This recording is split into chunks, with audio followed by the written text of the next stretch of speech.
Hey, welcome to the Fill in the Blank podcast. This is episode 2 of Fill in the Blank. We launched our inaugural episode last week. This is episode 2. My name is Ross. I'm here with Keith, and you're listening to Fill in the Blank podcast. You can reach us at fitbpodcast@gmail.com. And then you can also communicate with us on Twitter at hashtag AskFITB. Those will come to us. We'll be able to engage in conversation with you. We'd love to hear what you have to say. Hey, Keith, so some of the question I know, people ask, so what's Fill in the Blank podcast about? What are we doing here? How would you describe Fill in the Blank? What are we talking about here? Well, the easiest way to answer that would be that we simply discuss how the technology of today impacts the world of tomorrow. So we are surrounded by this rapid change in all of the technology around us, and it's fairly easy to see what the impact of those things are today. I think the real question is, what do these things tell us about our future? And that's what we'll be discussing week to week. Hey, that's great. So last week, that's exactly what we did. We began this podcast with a conversation where we discussed the end of the auto industry. Maybe we'd call it the autopocalypse or something like that. But we talked about the end of the auto industry. Today we're going to be in a different discussion, but related to sort of what's next in one of the major industries that we are all impacted by. We use it every single day, so we're going to be discussing that.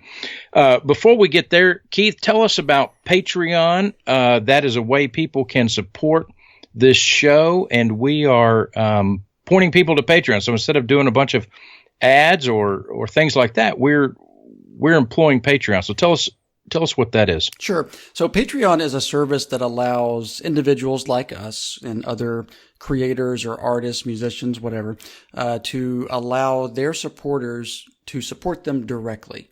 So if you like our show and you appreciate what we do, then we ask that you go to patreon.com/FITB, and that's Patreon, patreon.com/FITB. And what you can do there is support us however you like. It's on your terms. So if you get value from this show and you want to show support for us, then we would really appreciate that. There is some overhead involved with producing this show outside of the time that we commit. There is some expense in producing this show. And as much as we love doing it, we also have full-time jobs, and we're family guys as well. So anything that you can do to support us to the extent you're comfortable, we would appreciate that. So, for example, if you're comfortable giving us $1 an episode to keep our show going, that would be great. If it's $1 a month, that's fine too. If you're not in a position to support at all, that's okay too. We still want you to listen. So it's a way for you to support us completely on your terms. Right. It's a great way to encourage us to keep going as well. And listen, you may have a need for Patreon in your life as well. So check out what Patreon has to offer when you get on and check out our show. All right, Keith. Well, let me ask you about the last episode. So like I said, we talked about the end of the auto industry. We looked at some articles that had recently been published that were indicating, and these weren't just hack articles. These were guys that were well-grounded in the industry, are able to see from a vantage point we don't. And they were talking about, listen, the auto industry's going to be going automated. The cars are going to be driving themselves. We'll use services. So tell us a little bit about, just since the last time we dropped that episode, there have been a couple of things that came up in the news. Certainly. Before I get to those, though, let me just say this. Episode 1, we learned a lot about how to record, how not to record. We had some audio issues. I'm going to blame most of that on Skype, even if that's not completely true. Right, and Skype doesn't officially support us, so we can say whatever. No, that's true. Right. Part of it legitimately was some Skype connection issues. Other things were just us figuring out how to record this thing, how to edit it properly, and so we did get some feedback about the audio quality. It was all completely fair, and we agree with you 100%. So hopefully, episode 2 sounds a little better. We promise that we will continue to improve as we go on. So just wanted to throw that out there. Now back to your question. Yes. Couple of big announcements over the last week or two. So we took last week off. It was Thanksgiving here for us. And so we took last week off. So it's been 2 weeks since we recorded. And in those 2 weeks, two major things have happened. Number one, Tesla announced their electric semi-truck. And that's important, not because it's electric. And sometimes people conflate electric vehicles with autonomous vehicles, and those two things are completely unrelated. They just happen to be occurring at the same time. But what's important about this is the enhanced autopilot feature that Tesla is using in this truck, which is the same and are very similar to what they're using in the rest of their cars. And so this is a great example of them going into kind of commercial territory with this autopilot feature on these large trucks. So the question is, who wants these things, right? So Ross, I'm not going to buy one of these. You're not going to buy one of these things. Who buys one of these things? Yeah. So you're talking about the semi truck. So when you're driving down the highway, you're on an interstate, and you see these big rigs that are carrying these loads. That's what you're talking about when you say Tesla has just launched this concept of the autopiloted semi truck. Correct. That's exactly right. So who buys those? All right.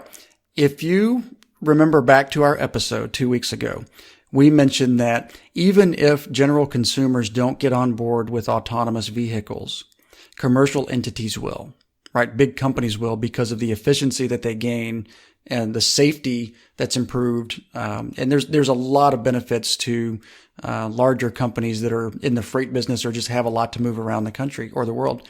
And so here are some of the companies that have already ordered these things: Walmart, JB Hunt, DHL, and Ryder. Now, these companies haven't ordered thousands of these. They've ordered, small amounts of them so far. But in the first week that these things have been available to order, and I think they don't ship till 2019, 2020, somewhere in there. But these companies have already shown interest in that. And I think that's very telling, kind of backs up the point that we made last week. So in some ways you're talking about, Tesla's almost reinventing the railroad, sort of one car at a time, is what you're saying. They are. And there's also theories out there, Ross, about these things being able to, I don't know the correct term. You know what, in the terms of racing, when one car is behind another, they call that drafting, right? Yes. So there's a different term, I think, that they use, but the concept is the same. And so I read a couple of articles where it mentions that eventually what you may be able to see is a string of these things. So let's say 4 or 5 of them. So you've got the leader in the front and 4 or 5 of these, trucks behind them pulling their, the freight. And you only have a driver in the first one. And the others are kind of synced up to this first one. And then you've got the benefit of, that the drafting gives you for, range and mileage and all that good stuff. I'm not even going to pretend to know about all that. But you could easily see where that could happen. So this is something that's going to be really interesting to watch. Yeah, I think so. Absolutely. And so, Tesla makes one announcement, and then that's not the only announcement that's happened in the last 10 days, though, is it? No, it's not. Uber signed an agreement to purchase 24,000 Volvo SUVs. And the purpose of these is for Uber to build their self-driving fleet. So these are I believe it's the XC90, which is a pretty high-end SUV. These things are around $45,000, $46,000. And so let me read you a quote here. I'm reading from an article from The Verge. This new agreement puts us on a path towards mass-produced self-driving vehicles at scale. That's a quote from Jeff Miller, the head of auto alliances at Uber. So here you've got Uber, who we discussed last week, car services taking over car ownership. And here you've got the most popular and the largest car service out there making a pretty serious commitment to building a self-driving fleet. So 24,000 of these things they ordered, and these will also be delivered 2019, 2020, somewhere in there. So you see that timeline again. So I think both these announcements back up our theory and from last week, and you've got commercial entities going really fast at upgrading their fleet to self-driving vehicles. So We said by the end of 20 years, this transition will be complete. Maybe it's faster, maybe it's not, but there certainly is a lot of evidence that it's going pretty fast. Is there any indication? So when you say Volvo's producing those, is the self-driving, the automated system, is that something Volvo's building into the car? Or is that something a company like Uber, hey, they buy 24,000 of these, and then they take their technology and retrofit that into the Volvos, or is it somewhere in between? In this case, it's both. Now, Volvo, like most car companies, has their own self-driving or autonomous technology. So they're working on that independent of Uber. In this case, though, they are both working on this particular vehicle. So just reading from the article, Volvo said engineers from both companies developed the XC90 premium SUVs supplied to Uber. So they've got engineers from both companies working on this. Now, Uber's been testing self-driving cars in Pittsburgh already, and it's this XC90. I don't know if these newer ones are different or just a newer iteration of what they're already working on or what. But they're already testing these in Pittsburgh, and they've also got some Fords. I believe it's Ford Fusions out there that they're testing as well. So Uber's not kidding around here. They're going pretty fast, and so both companies are working on these. Man, that's fascinating. All right, college kids, if you're listening, that is the direction to change your major. Can you imagine how much money is being invested in bringing this technology to functional, real, everyday life? That has got to be a massive amount of money. Hey, this is Fill in the Blank Podcast. You can reach us at fitbpodcast@gmail.com. You can also communicate with us on Twitter at hashtag AskFITB. We'll be able to have a conversation with you there. We'd love to do that. All right. So, Keith, we're moving from then the auto industry and the future of the auto industry as we think about this weekly discussion of how technology of today impacts the world of tomorrow. One of the industries that has found its way, sort of cemented its way into all of our lives in the last 10 years, and that is the smartphone industry. There's hardly anybody that does not have a smartphone. I mean, I've got an uncle, he still carries a flip phone, and I don't even know where you buy those anymore. But so smartphone industry, everybody's got them. Our lives have been almost reordered because of them, but even that has a life cycle. What's the future of the smartphone industry? Well, I don't want it to sound like all of our episodes are about the end of industries, because that's really depressing. But we are at peak smartphone, so it's pretty clear to, I think, most people that there will come a day when the smartphone doesn't exist, at least in its current form, right? Right. So if you look at the life cycle of any product, it goes through, all products go through the same 4 stages. And the first is introduction, and this is when sales are very low. They cost a lot. Companies are spending money on developing these things and, all this sort of stuff.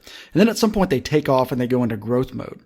And in growth mode is when sales start really climbing and your costs due to, scale, your cost per unit starts coming down. You start making more money. You get more customers, and then you see more competitors entering an industry. And we've seen that with smartphones, and then comes maturity.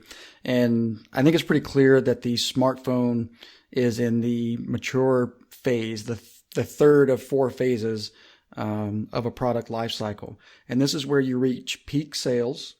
Your profits are very high, and it's a mass market product. And then competition has stabilized. So if you look at smartphones, we can just go through a couple of points here. Mass market, I think we would both agree. Ross, do you agree? We're mass market smartphone now, not just in the U.S., but around the world.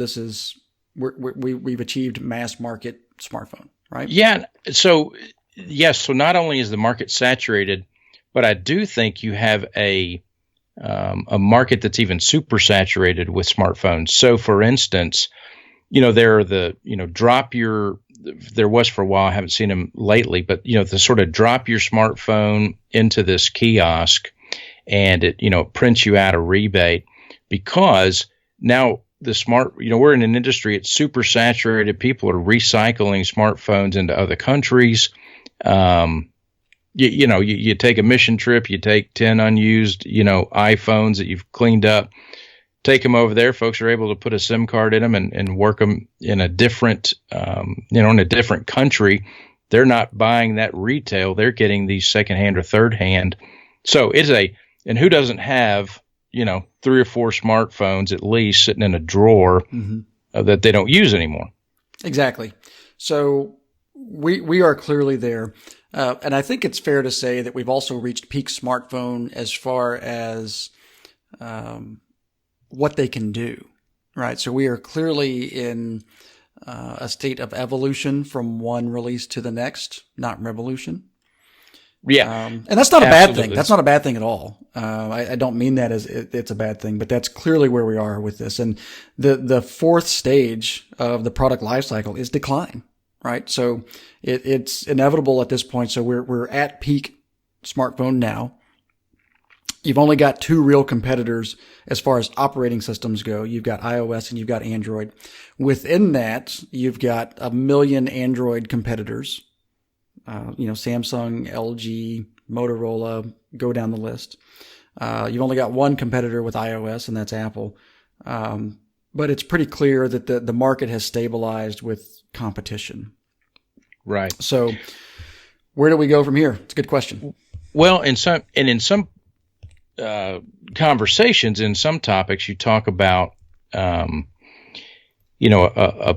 product or a television series or something like, have a good long run. They hit a peak of popularity. And then, like the old Happy Days, Fonzie jumps the shark, and you see the immediate decline of something that was cool and relevant. Do you think smartphones are going to hit a place where they jump the shark and, that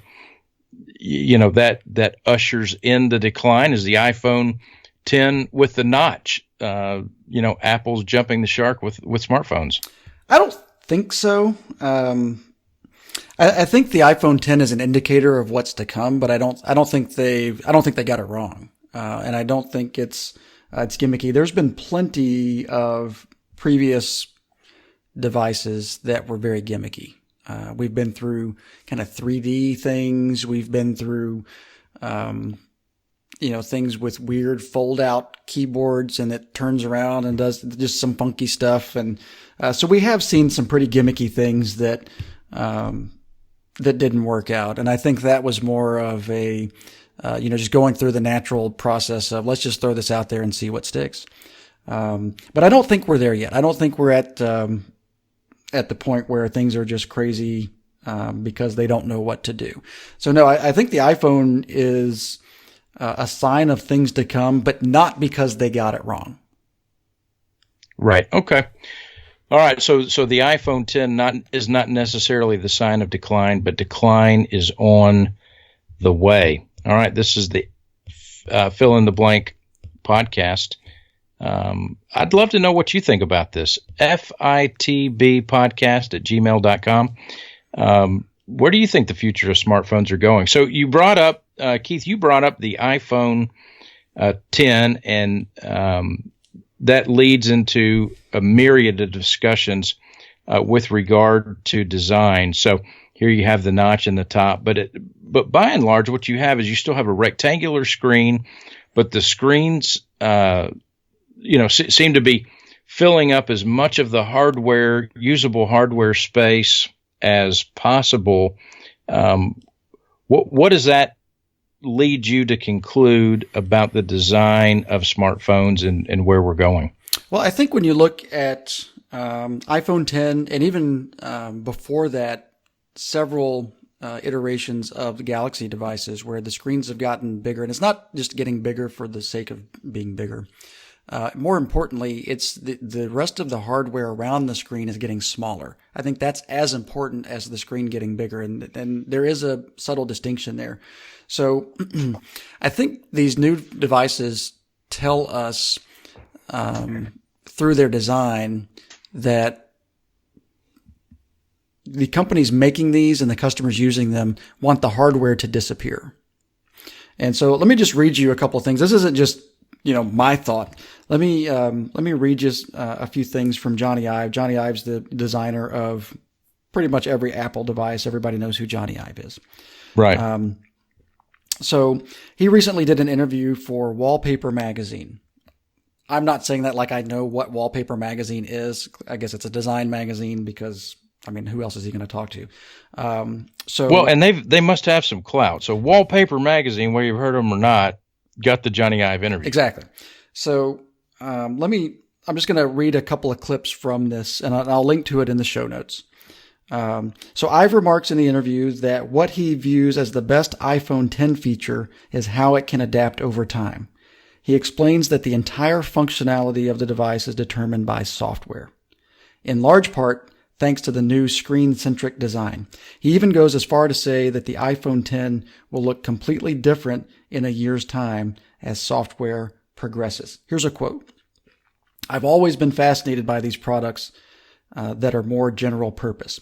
What I think is remarkable about the iPhone X is that its functionality is so determined by software. And because of the fluid nature of software, this product is going to change and evolve." So that's the end of the quote, by the way. If you look at the physical design, you see the hardware kind of melting away, and you're left with a screen. And Apple's, proven with their computers and the iPhone that they're not afraid to take hardware away from it. And so clearly these are not just, you're not removing hardware just for the sake of removing hardware, even though they've been beat up plenty for some of their hardware decisions. And I don't completely disagree with some of the people that are beating them up, by the way. But what you can take away from this, or at least I do anyway, is that their removal of these different hardware components over time, the headphone jack, the home button, those sorts of things, is that this is part of an ongoing, very intentional or deliberate process of removing hardware so that you're just left with a software experience. It just so happens in order to get that experience, you do need a screen, right? Yeah, so, you still got to carry the brick in your pocket. You do. So what you're saying is that the future of that is looking for other ways to deliver the functionality of the software, which is what people really want, and seeking to eliminate the hardware in the process. Exactly. That's exactly right. You see that in the hardware designs, and now you hear that from the head of design from Apple. So I think we're all on the same page here.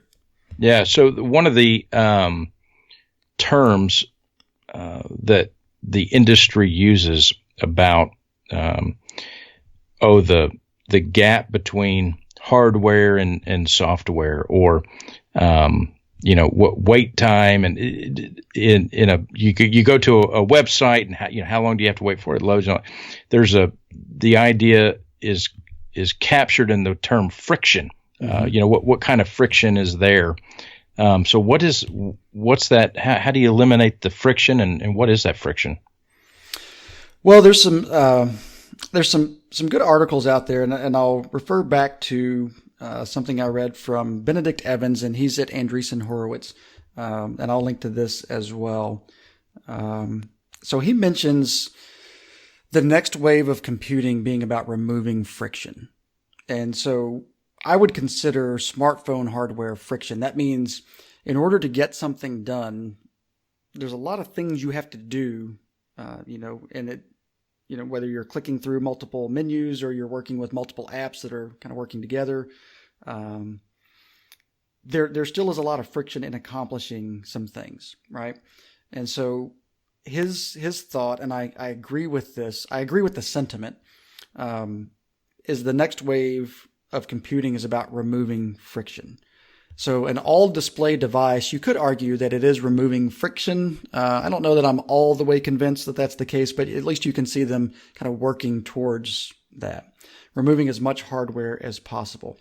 At the same time, you see the evolution of voice assistants on smartphones. So that's an example of removing friction, although we could certainly argue about how well Siri works Siri adds more friction than it removes. Right. I would say, Google's much better at this. Amazon's, I think, even better, much better at that. But you get the point, right? The intelligent assistant evolution is designed to ultimately eliminate friction. So you can do with your voice what it took multiple clicks to do before. Take something as simple as checking the weather or sending a message or whatever the case may be, right? So those are good examples of that. The Apple Watch and just connected watches in general could be seen as a way to remove friction, so you're not so reliant on the rectangular piece of glass to tell you everything. You've got some of that could be offloaded to the watch. So there's lots of examples of how the industry is slowly removing friction, and we're just kind of getting started on some of those now. Well, in another way that you see it, and this is one of the most welcome ways, is it seems as though your big players. You've got Google, you've got Amazon. You've got Android, you've got Apple. They're all playing in this market.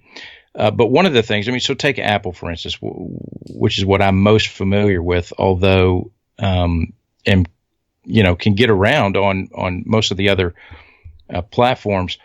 But it's the user experience with each of their hardware devices. So, for instance, incorporating Siri into not just your smartphone, which is where all of that began. Now you've got it in your smartphone. You can talk to your watch. You can talk to your Apple TV. You can talk to your computer. And so that whatever environment that you're in for either productivity or media consumption, the parity of those environments being more alike. So it's seamless to move. It's not yet. They're moving towards it being seamless to move from one environment to a next, sort of a holistic ecosystem where everything works the same way. That's exactly right. And the one common thing that all the things that you just mentioned have is voice integration.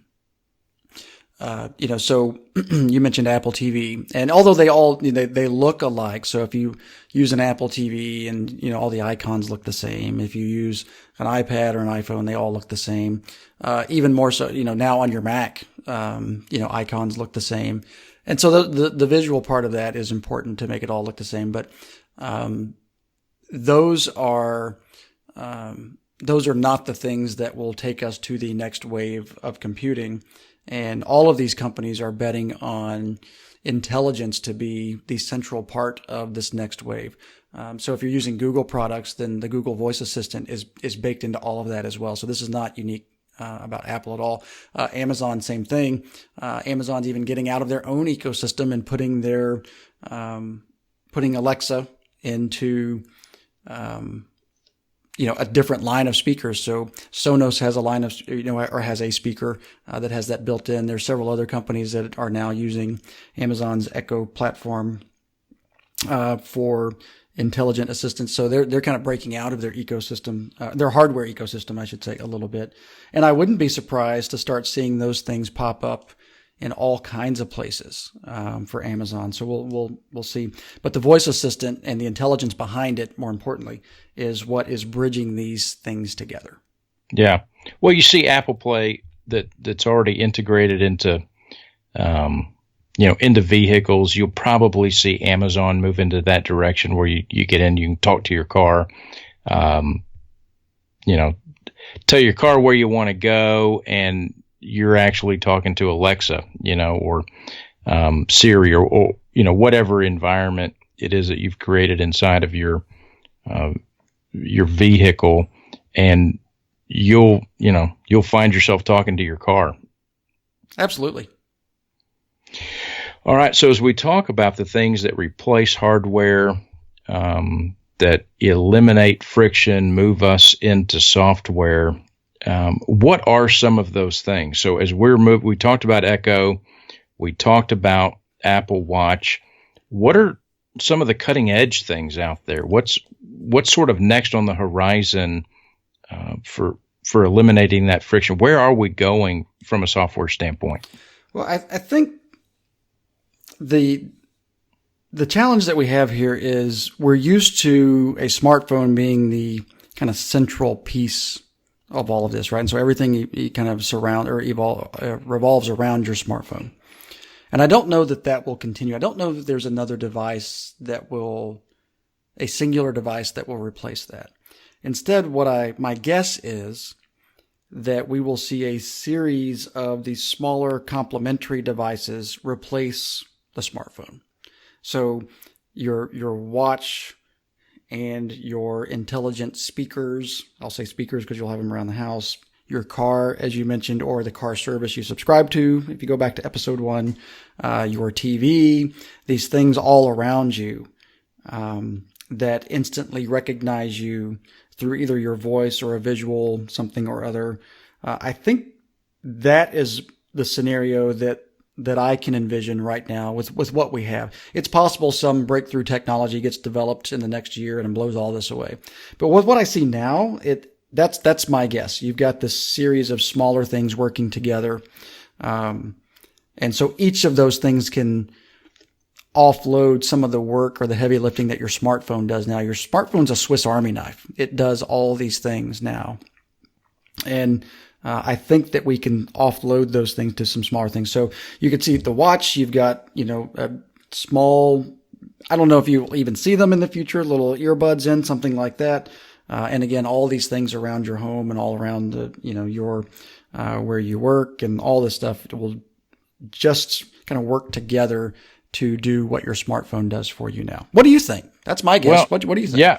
Well, so one of the things that seems real attractive to me, and I'm sure a lot of people are in the same boat. So, a voice phone call is not my primary mode of communication much anymore. And in fact, I make phone calls in the car, going to a place or from a place. But there's a lot of times, if I'm sitting at my desk on my computer or my iPad or, you're communicating as much through messaging or, other sort of real time, whether it's iMessage or it's Google Chat, something like that. So I could certainly see, I would be attracted to, hey, listen, if the smartphone goes away as a phone call device, which for me it still is. That's how I make a phone call or receive a phone call. But say the new Apple Watch, if I can make and receive phone calls from my watch, and I don't need to carry a smartphone around anymore, I've got my watch that can make and receive a phone call, but I'm carrying around my iPad and can communicate real time with people that way and eliminate having to put the rectangular brick in my pocket. That's very desirable to me. Well, it is. I wonder though, and this is where my skepticism comes in. I wonder if we're actually capable of doing that. So, for example, your watch is great for those types of things, right? So you mentioned making a quick phone call, messages, things like that. How often do you look at Twitter on your phone? Yep, that's true. No, right. Right. That's right. How often do you have 10 minutes to kill and you're watching Netflix? Those types of things. Part of my issue about this next wave, and I don't really have any issues with, the theory, because it is my theory and a lot of others that these, a series of these smaller devices working together will ultimately replace the phone. But our history, over the last century has shown that we are addicted to screens. And I don't know that we give them up easily. And if you consider the way that you replace your screen, you can say, oh, well, what's going to happen is you'll have these glasses. I don't know that I believe that. I don't doubt that the technology will be there and that these, whoever will make some awesome glasses and great. But to me, it's the same kind of thing that made 3D TVs a non-starter for so many people. You had to put something on your face to enjoy it, right? Right. You had to physically put something on your head. And I think that is a high, very high barrier for most people. Well, I think that's right. So you're talking about how you connect with the world, and so I think that's valid. There will probably always be the need for some convenient way to connect with the world. But I also wonder, the new iPad commercial that's out where it's brilliant. And the end of the commercial, not for a spoiler, if you even watch commercials anymore, but the end of the commercial is this little girl laying in the backyard with her iPad, and her mom says, "Hey, what are you doing on the computer?" And she says, "Well, what's a computer?" And I wonder if there'll be the day where, you'll have a generation that begins to ask, well, what's a phone? So my kids don't even know or remember having a landline phone. They only know the smartphone world. And so I wonder if there is a day where, that phone service is fully replaced with, Wi-Fi and other software vehicles. I think it is. The question is when, and I don't have a good date on that. Our guess on cars last week was 20 years, and I think that's probably a pretty safe estimate here. And I don't in any way think the smartphone is doomed, and in 2 years nobody will have one. I don't think that at all. I think it probably has at least 10 very good years ahead of it, if not more. So this is not something that's right around the corner by any means.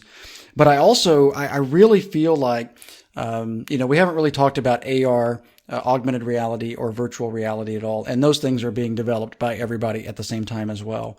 And those I certainly, have a big, or will play a big part in this evolution. But I still think, especially with VR, again, I go back to that when you have to wear something. I think that is a little too gimmicky, for a lot of people. And so I don't think a lot of people are going to jump on board with VR. AR is another story. And what could prolong the smartphone is, really good augmented reality, because the way that you interact with augmented reality is through another device. And the beauty of that is it doesn't have to be a thing that you wear. So your smartphone, we already have this with ARKit with Apple and them developing their things. And, so we don't need to get into the whole AR thing. But the way that most people will discover augmented reality is through their iPhone or their Android phone. Yeah. Right? Or possibly their iPad. But it's going to be their mobile device, the smaller screen that unlocks all these cool things going on in a virtual or augmented world around them. So that in and of itself, is an important part of the next wave of computing, but it also could prolong the need for smartphones in their current form, because that's something that we're already very comfortable with, and we don't have to wear something to make it happen. Yeah. And, it's so difficult to match an outfit to a wearable virtual reality device. That's just my opinion. So to sum that up, we're fully in the mature stage of smartphones, and the inevitable next part of that is decline. Whenever decline begins to happen, and it probably will happen like a frog in a kettle. We as a consumer probably won't fully know we're in decline until the next thing comes out. So we'll talk about that in just a second. But I'd love to know. So a couple of things I'd love to know from you if you're listening. So email us at fitbpodcast@gmail.com. Tell me, how many dead iPhones do you have in drawers in your home? What's laying around your home? What are your little kids using as Netflix viewers while you're traveling down the road, or you use them to connect with Wi-Fi, or have one sitting on your bedstand as an alarm clock or something like that? What kind of smartphone waste have you accumulated in your home? So let us know. FITBpodcast at gmail.com, or shoot us a 140 or 260. 280 now. 280. Did you get upgraded to the 280 already? I don't even know. I don't either. I have no clue. I don't have anything more to say than no, I don't. 140. So that's it. Hashtag ask FITB, and you can communicate with us there on the Twitter. All right, so Keith, we're talking about smartphones. We're talking about the future of smartphones. We've said they are in full maturity, and the next step would be decline. And we've talked about software being what's driving innovation. We're trying to remove the friction between software and hardware. So what are the kinds of things that would replace some of the hardware that we've got? And what's going on in the industry? What are people experimenting with? What's at the tech shows that are being unveiled or being teased? What's out there? Well, I'll tell you, there's always a million things out there, and there are so many gimmicky things that are not worth mentioning. But there are a handful of things. I'll tell you this, that speaking of gimmicky things, have you ever seen the Google glasses in real life? I have not. I've never seen them in real life. Nope. I haven't either, but I've never seen anybody wearing them in real life. Have you? Yeah. Like at an airport, across the terminal, or, you're out walking. I mean, I've never seen anybody wear them ever. No, they're incredibly conspicuous. In fact, I'll tell you, I even feel a little self-conscious. I just traveled and had, it was the first travel I've made with my AirPods. Mm-hmm. And so I'm walking through the airport and I've got my AirPods in my ear, and I can feel people staring at me because I have these two. In fact, I had one of the people I was traveling with, in fact, walked across the airport terminal there to where I was and looked at the side of my head, because she was convinced that I had a cigarette sticking out. So, no. It's just, the new fangled earphones. So people don't want to feel too conspicuous either. That's the reality. Well, they aren't the best looking things, for sure. And that's one of those early days, this is what we can do kind of things, and they'll figure it out, and it will be fine. It's one of those things where you'll look back at a picture 10 years from now, maybe 5 years from now even, and you'll see somebody or see a picture of you and you have those things in, you go, what were we thinking? I think the same thing happens, the same thing will probably happen with your smartwatch of today. You'll see that later and go, oh my goodness. It's going to be the equivalent of the bag phone. Right. So you can imagine our grandkids when they have the dress up day at school, and it's the dress, like they did in the second decade of the 21st century, and they'll have these things hanging out their ears, and who knows how this generation will be parodied in the days to come. So, but what is out there? What are people doing? Because there's some fascinating things going on. It's absolutely unbelievable. One of the most interesting announcements from the last couple of months was Google's Pixel Buds. And Pixel Buds, if you don't know, are Google's Bluetooth headphones. I hesitate to call them their AirPod competitors because they don't look like them. They don't work like them. Are they wireless? They are. Okay. They do have a thing that connects them, that goes back around, the backside of your head. Yes. That technically is a wire, but they are Bluetooth. They're meant to be wireless. They don't need to plug into your phone to work. Now, these are just normal Bluetooth headphones, like any other Bluetooth headphones, if you want to listen to music and all that stuff. The thing to note about these is what they can do. Now, they did a demo on stage when they released these, using their Pixel Buds with Google Translate. And I don't know if you've ever used Google Translate. I've used it many times, and it works pretty well. It's not perfect, but it will get you through a conversation if you need to. Well, and it'll particularly get you through a written conversation. For sure. If you've got to do some email or, you've received something and you need to know what it says, it's a great place to go. Sure. Absolutely. I've actually used this. I tried this well, using Google Translate, just a little side note here with a Romanian lady. She did not speak English at all. And of course, I did not speak her language. And it was clunky. It wasn't perfect, but we made it through the conversation. And that was pretty cool. So you're speaking into your device, Google's translating it, and audio's coming out the other end. Yep. And she sees, she gets it, and then she talks back into my phone, and it translates it for me, so I know what she said back. Right. What the Pixel Buds do is it takes that to the next kind of natural level. And so if I'm wearing my Pixel Buds and you are talking to me in Russian, then it is translating your Russian to my English in my ears. And that's pretty awesome. Now, Skype, there's a feature in Skype that's supposed to do this as well that I've heard works very well. So real-time translation via Skype, which is brilliant. And that's an excellent place to put something like that. So that's a good example of taking intelligence out of your phone and putting it into something else. And so that's one of those kind of moves to another kind of smaller device as part of a larger ecosystem doing some of the work, so that your smartphone doesn't have to. Now, I think that still relies on your smartphone. I think that's where it's getting some of this stuff, or how it's interacting with Google Translate for now. But that's certainly a first generation thing.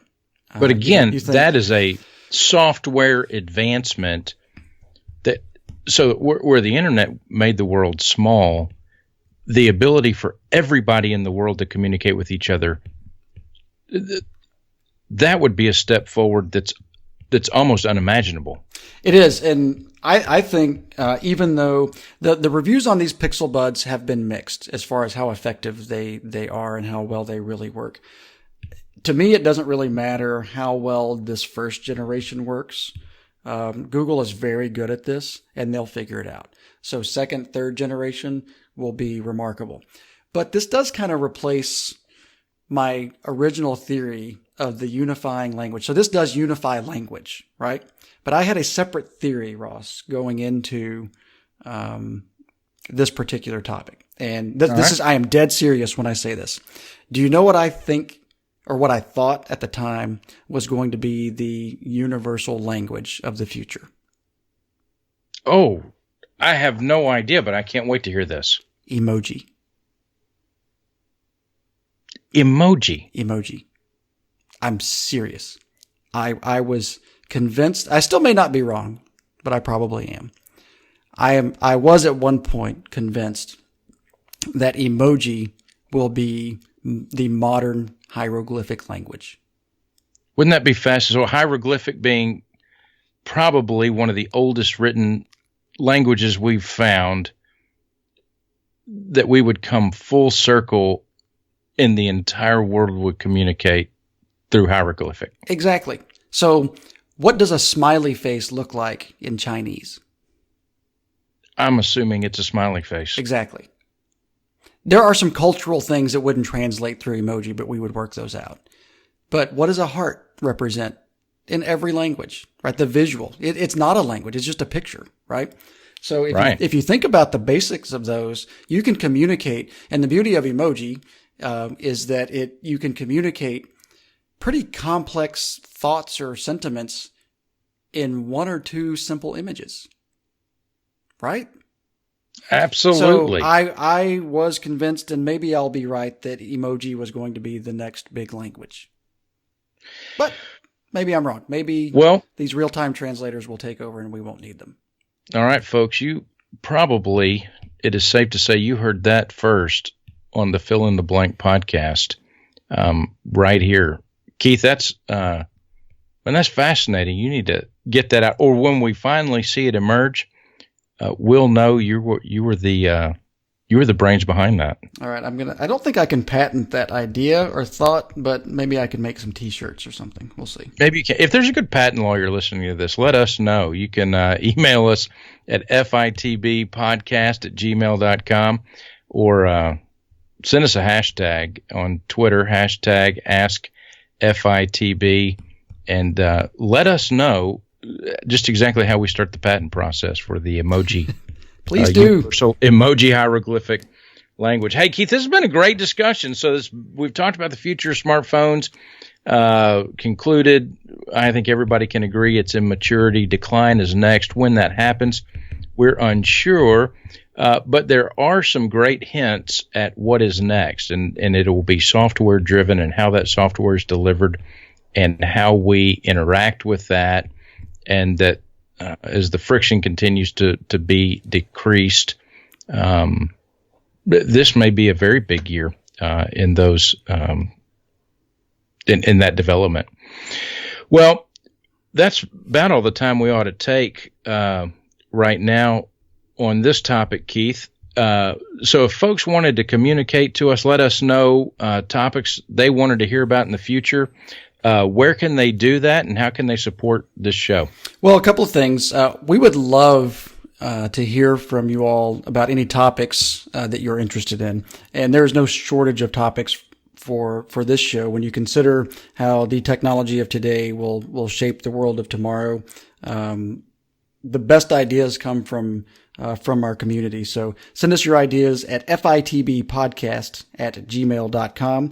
You can also throw it on there, like Ross mentioned multiple times, the hashtag AskFITB. However you want to communicate is fine with us. And again, if you're able to, we really would appreciate your support at patreon.com/FITB. Patreon, patreon.com/FITB. If you're able to support us, we would greatly appreciate it. Keith, thanks for the conversation today. It's been fascinating. I appreciate your wealth of knowledge in this. I look forward to the next time we're together. And that'll be a wrap for the Fill in the Blank podcast, episode 2.